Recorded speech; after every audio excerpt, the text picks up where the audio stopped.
Welcome to the Fray podcast. My name is Austin Gregory. I'm your host, and we are starting a new series on the podcast dealing with hot takes. So, a couple days ago, I posted a story on my personal page asking for people's biggest Christian hot takes. Now, this is both so I can try to exercise my skill in communication while also having some fun with the podcast, because the podcast has always been a challenge for me. I don't know what format I really want to stick to, so I've just thrown things at the wall, seen if they stuck, tried new methods and formats, and this is just another one to play around with for a little bit. When it comes to the communication thing, I'm constantly trying to become a better communicator. And one of the things, if you know me very well, is anytime I speak publicly, I have a script. If you want to call it a script, I write word for word out what I'm going to say. I do this so well, sometimes people don't realize how much I've actually wrote, because I also try to memorize it the best I can. And so there's been times where I've preached sermons and people will see me leave my iPad on the pulpit, and I kind of wander off to the side of the stage and I'm just talking. Sometimes that is improv, that's me spontaneously saying what comes to my mind. A good bit of the time, that's just where my memory kicked in at, and I could kind of enter that flow state and speak from memory, and I'm not having to read word for word what my sermon is saying. So this is going to give me the opportunity to challenge my skill in communicating without a script, because in more recent memory on the podcast, I've been reading my blog. I love doing that because the blog I spent a lot of time on. It's a lot of research, and I'm really focused on how I'm wording things. But I wanted to try something a little more spontaneous, and this is gonna be it. So we're gonna play around with some hot takes, is essentially what this series is gonna be. And you're gonna hear my unfiltered thoughts. I don't have any notes besides maybe a couple that I wrote down throughout the week, but for the most part, every word you hear is me speaking authentically in the moment. And so I probably will get canceled and someone's feelings will get hurt along the way, but that is not the goal. This is for fun, and so just give me grace in that area. We are going to start with one that I busted out laughing at. So here's the hot take. I'm just going to give it to you and we're going to run with it. It says pastors should be able to complete, at minimum, a high school physical fitness test. End of the hot take. I love this. I think it actually gets to a lot more of a deeper level of things than people may realize. At first, you may hear that and you'd be like, that is so rude. But I think in reality, it speaks to something. There's a good bit of people who do not respect the pastors behind the pulpit. And they do not respect them because they do not live lives worthy of being people of respect. That worthy of respect thing really hit home for me earlier this year. I read the book Church Planner by Darren Patrick. And if you don't know, I'm in the process of kind of figuring out how to plan a church. We want to plant a church called the Fray Church. And so I read this book, and this book really challenged me in, hey, are you someone worth following? Like, obviously we all follow Jesus, but we're embodying that line from Paul, I think it is, that says, follow me as I follow Christ. And as pastors, we're doing that. We're kind of leading the way of people to follow Jesus. The problem with that is many pastors in the pulpit, I think, take their leadership for granted, and they live lives contrary to everything they're preaching in the pulpit. And so it's very easy to get behind the pulpit and just say whatever you want to say. What's hard is for your life to actually resemble the things you're preaching. And so, for example, A huge core principle in Christianity is that your life should be completely impacted, in every sphere and every influence of your life should be affected by the call to follow Jesus. Nothing is off limits for Jesus in your life. So that means sex isn't off limits. That means your sexuality isn't off limits. It means your politics isn't off limits. It means how you raise your kids isn't off limits. Your work isn't off limits. Everything is gonna fall under the reign of Jesus Christ as King and Savior and Lord, and you should submit every area to Jesus. The problem with that is, for many pastors, they preach this message, but then their lives obviously are not following in line with that. And a clear area of that is just your physical health. Is can you run to go clean up that mess in the hallway of the church without being out of breath and having to like take a 10-minute break and be like, oh man, I ain't ran since high school or whatever it is. Are you someone who can, and the person who said this said at minimum a high school physical fitness, you ain't got to be The Rock, right? You ain't got to be Mark Wahlberg waking up at 4 a.m. and doing a workout. No one's asking that of you. But what they are asking of you is you to be someone who is trying to live their life to the glory of God in every area. And one of the areas that often gets overlooked is the physical fitness part. We got too many pastors who they want to beat up people in the pulpit about their sexuality,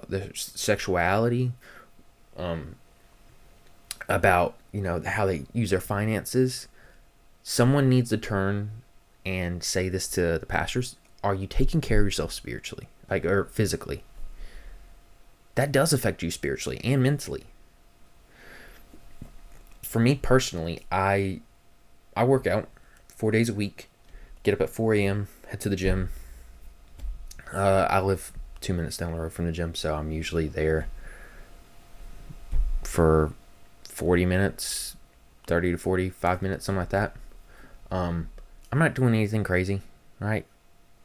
I already have a physically demanding job. I don't need to be doing anything crazy. I'm someone who naturally is very thin, and so I'm not having to run on the treadmill to burn calories. My body burns calories on a treadmill without being on the treadmill. So take this all into perspective. I'm working out 4 days a week, but one of the areas I've been continually convicted about is my diet, because I've come from an area of having an eating disorder and struggling really bad to eat, to the point to where I wasn't eating but one meal a day, and 1 meal a day is pushing it. Constantly feeling this urge to just throw up anything I put into my mouth. And so my diet has been something I've had to really fight with in order to just keep anything down.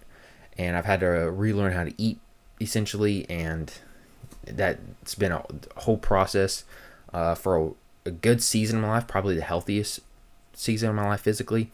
My diet was, I had meal prep every day for every meal, and that was super routine and strict, and I felt great. But the flip side of that was there was also my protein shake, which was I would dirty bulk, and my protein shake was a glorified milkshake from Dairy Queen. I made that sucker taste good. But with taking that into perspective, that's an area, my diet is an area where I know I need to surrender that to the Lord and figure out a way to eat healthier than dirty bulking, in a way that helps my body physically reach the goals I want to reach, right? I just, for a season of my life, needed to dirty bulk in order to just get over some initial humps from this eating disorder, and now I'm way past that. I can eat fairly good, and I need to move away from a dirty bulk mindset with some of these things and just clean up my diet some. But doing that for the sake of bettering my mental, bettering my body physically. When you feel better physically and you're letting off all those chemicals that, working out and eating well does, it does clear up your brain a little bit, right? Part of me working out was just mentally, I'm so in my head all day that I needed some type of outlet that's going to help me release some of this pent up energy in my brain and kind of just like a teapot, let the steam out. I think pastors, there's a good bit of pastors who they have a huge weight on them in ministry, and they have the enemy speaking into their ear constantly, and they don't have an outlet to let that steam out, to just let all the negative energy out of their head that they have been keeping in from after preaching that sermon Sunday. A common phrase I've heard pastors talk about is Monday being the worst day of the week because it's the day after they've preached the sermon and the enemy's just speaking to the ear of like, your sermon meant nothing.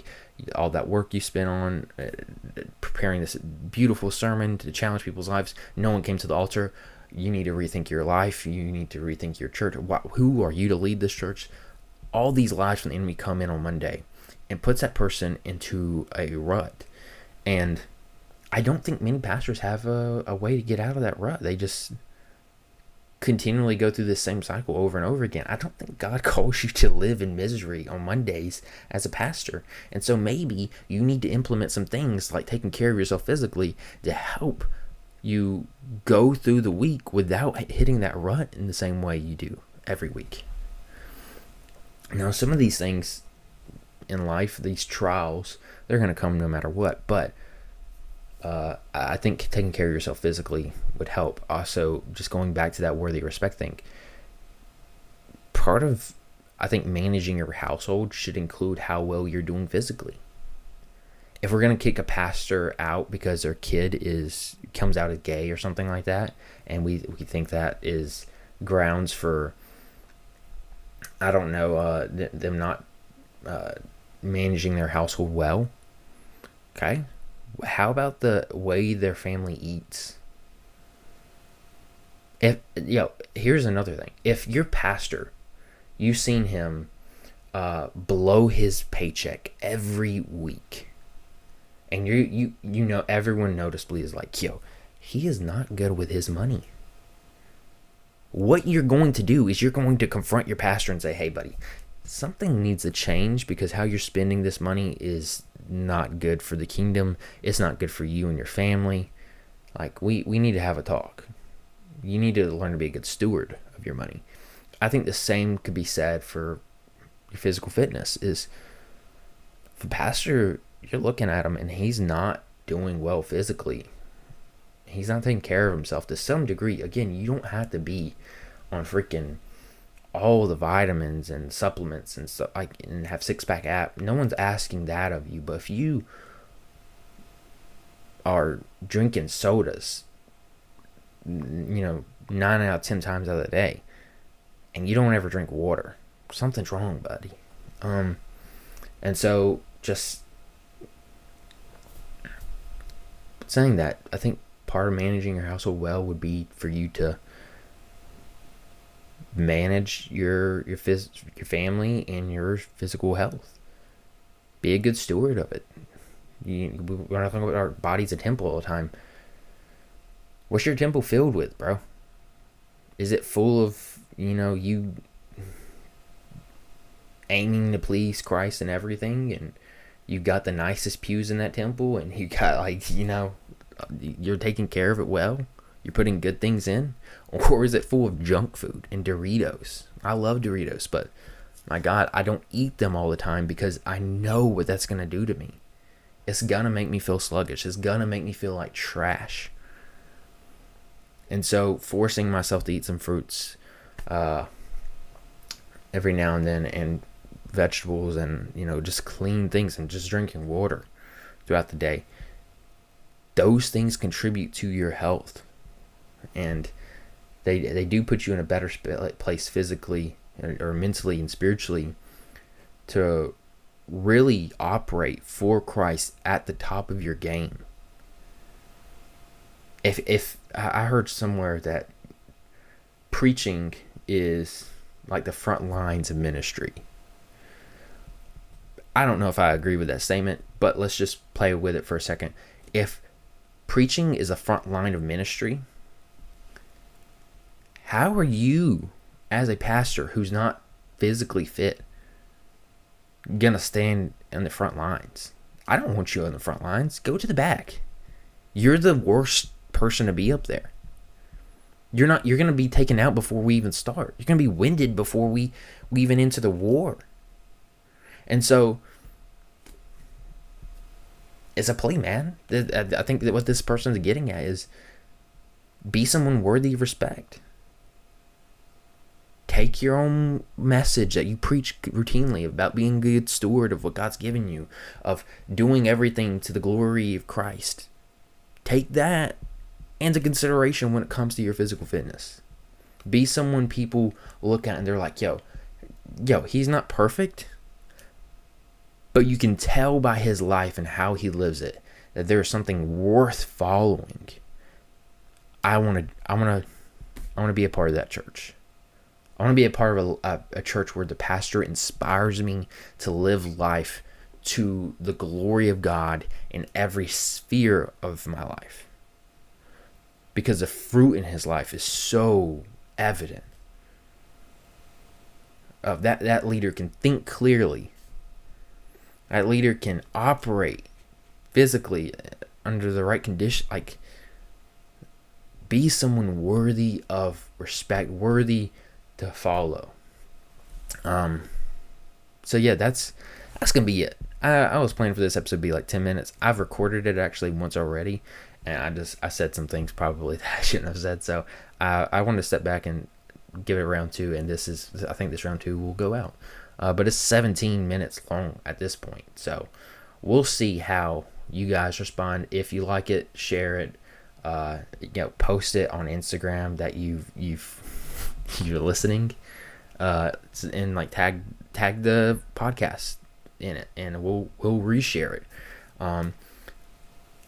The way this show grows, the way the brand grows, is by you. The reality is I only have so much impact. The Instagram page only has so much impact. You have more impact than both of us combined, right? People seeing you listen to the show every week, and people seeing you read the blog every week or whatever it is, and you sharing that speaks volumes to what you're willing to give time to in a day. And so when people see that, they're going to be like, yo, what? Maybe I should give the podcast a try. And it's not to build a brand specifically, but rather the whole idea of the fray is, I don't think Christians should be scared of the tension in life that we have to come into contact with, whether it's politics or sexuality or something like this, of like physical fitness. Like, I'm tired of being a scared Christian who is acting on the fear-mongering propaganda of the world and the church. No, I'm stepping into life confidently, man. I don't want to be afraid of anything. And so that's kind of what a huge part of the fray is. It's just a call for Christians to step into life, all of life in every area, whether it's in the uncomfortable areas or the tense areas, wherever it is, or the unknown areas, and to do so knowing confidently, hey, I'm just following Christ and this is where he's got me, and we're just going to be faithful where he leads me. Anyways, rate the show, subscribe, and share it with a friend. Share it to your story, tag us, and I'll see you next time for the next hot take.